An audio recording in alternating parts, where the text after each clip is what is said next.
Coffee shop sa Barangay Pahak, Lapu-Lapu City, miulbo. Upat sa mga kitchen staff ni ini nadangat sa tambalanan tungod sa mga paso nga naangkon. Ani ang report. Buak nga mga glass wall ug sunog nga mga gamit sa kusina. Dayag ang kadaot nga namugna sa nitubong gas explosion sa kusina sa usa ka coffee shop sa Sitio Kulop, Barangay Pahak.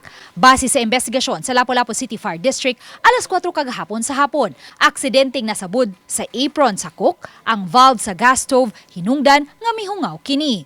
Ug kay enclosed ang dapit, napundo ang hinungaw sa LPG sulod sa kusina sulod sa 30 minutos. Dihang giablihan na sa usa sa mga kitchen staff ang gas stove kay adunay lutuonon, mikalit kini og ulbo. Nagtuo siya og na-open. Close gihapon to siya. Close. Motong iyang gibalik. Imbis i-close na daan, di na tayo silabtan, ihamang giana, naka-on na siya.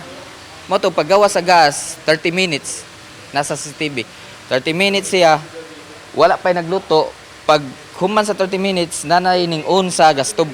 Pag on sa gas stove, spark. Nahiagom og second og third degree burn ang upat ka mga kitchen staff. Wala ra hinuon maunsa ang tulo ka mga langyaw nga mga customer nga naglingkod sa coffee shop ni adtong higayuna. Wala usab atol sa hitabo ang tag-iya ni ini nga si Victor Ramos.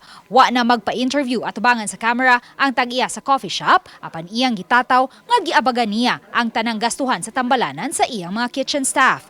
Samtang pahimangno sa Lapu-Lapu City Fire District ngadto sa publiko nga mas maayong adunay kaugalingong mga fire extinguishers sa mga balay patigayon ug bisan sa mga panimay aron di makadako ang kayo kung may muulbo man nga sunog. Ang naasoy coffee shop may kaugalingong fire extinguisher busa na paong dayon sa mga staff ni ini ang kayo busa wa gayud kini hingpit nga naugdaw. Dapat gyud presence of mind, ma'am, samot na og ingani ang magluto ta. Kay duol kayo sa disgrasya dayon og dapat pud, ma'am, na sila'y kanang mga complete sila fire safety, ma'am. Uban ni Marlon Melgazo, Luan Merondina, Balitang Bisdak.